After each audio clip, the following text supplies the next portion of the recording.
This is the start of a garter tab cast-on. You would use this to replace a linear cast-on that you would have in the top back neck of a top-down shawl.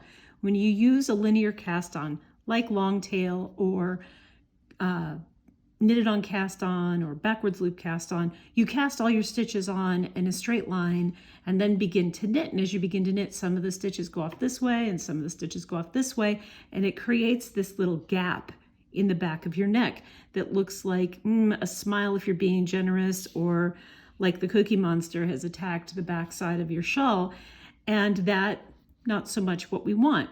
So instead, some clever person, and I'm sorry to say I don't know who it was, but a clever person created this alternative. And what it is a garter tab. I started by casting on 3 stitches, 1, 2, 3. I have knitted 8 rows, which results in 4 ridges of garter stitch. Because it's kind of small, let me close in here so you can see it. It's kind of small, so it's hard to see everything. I filmed it in white so that it would be the most visible, but 1, 2, 3, 4 ridges. I have 3 stitches left on my needle, and now I'm going to do the garter tab part. So to do this, and this is where the instructions start to sound kind of crazy and I get phone calls, you're going to rotate your work. So I just finished knitting across these 3 stitches. My yarn is coming off to the left, so I'm at the end of my row. I'm not going to turn my work over. Instead, I'm going to rotate it. And the reason why I have knit 4 ridges when I want to pick up 3 stitches down the side is because you cannot pick up starting right here. Anytime you pick up into a big hole, you just make the big hole bigger. There are some where they say to pick up 1 stitch in each ridge by just running your needle underneath the ridge. But again, that tends to make a hole. So instead, I have this method for your added knitting pleasure. You're going to skip the ridge, and you're going to insert the tip of your needle under 1 strand between the first and second ridge and knit. So now I have 4 stitches on my needle. Now I'm going to go between the next 2 ridges, put my needle under 1 strand and knit. Then I'm going to go to the next or the last 2 ridges, insert my needle under 1 strand and knit. I now have 6 stitches. 3 for the right edge, 3 for the center, and I have my original 3 cast on. Some patterns will call for you to use an invisible cast on or a provisional cast on or a temporary cast on, but honestly, I don't know. I don't think you can see the difference. But what I'm going to do is I'm going to pause this and make sure I'm getting in the exact right place without a camera between my work and me, and I'll be right back. All right, I'm back, and now I'm oriented correctly. So I'm going to take the tip of my knitting needle and I'm going to go right here in this first little bit that I cast on, and I'm going to knit and pull it back through. Then I'm going to go into the second or middle stitch, right into the heart of the stitch, knit and pull that back through. And then right here at the end, I'm going to get right into the middle of the last stitch, knit and pull up a stitch. Now this is where everybody thinks they've completely screwed up, because I've got 9 stitches. 1, 2, 3, 4, 5, 6, 7, 8, 9. 9 stitches. Isn't that pretty? 9 stitches. But it looks like a lump right here. That's because you took that straight little garter tab and you pulled the ends down around and put them into line with the side. So what's going to happen now is you're going to follow your pattern. Since I don't have a pattern, I want to establish an edge. Let me pan back out a little bit. I want an edge 3 that goes off to the right and the left, and the center 3 stitches are going to become the center spine, the left panel, and the right panel.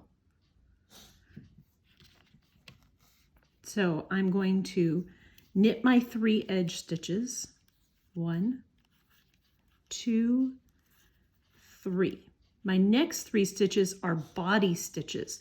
So this would be the first panel. I'm going to yarn over, knit one, yarn over.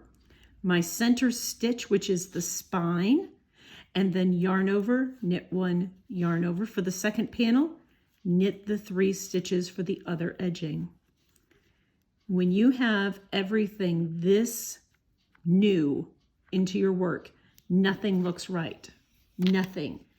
So be kind to yourself and be patient and give it about 6 inches worth of knitting before it really makes any kind of sense. But I'm going to do a plain knit row now. I have added 4 stitches to my original 9. So I now have 13 stitches. I've done a plain knit row. And now I'm going to do another increase. Knit 3, 1, 2, 3.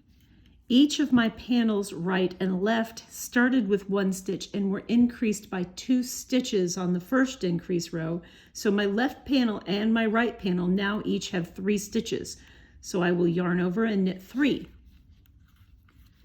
Every time I work the increase row, I yarn over after. I'm going to knit my 1 center stitch, yarn over, knit 3.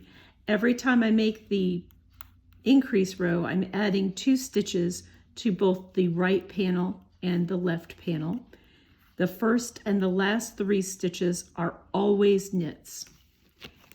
Every other row is a knit row. So I'm only increasing on one side and then I just knit back. Because again, garter stitch, although you could keep the edges in garter and put the center panels into stockinette, you could do all kinds of fun things. If you needed to, you could have more stitches in the center panel. You would just want to cast on your original 2, 3, 4, whatever the pattern calls for the edge, and then more stitches or more rows for your garter tab to create the broader center spine. So this time it's yarn over, knit 5, yarn over, knit 1, yarn over, knit 5, yarn over and knit my last 3.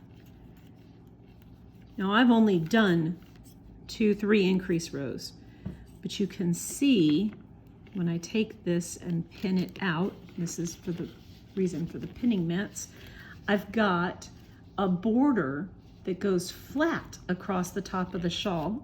I'm going to pin here, and I'm going to pin here. Then to pull them out, I'm going to pin my little borders here, and I'm going to pin my center stitch. And suddenly, this is starting to look like a top-down shawl upside down, because of course you knit them from the top down, so the bottom edge is what's on your needles.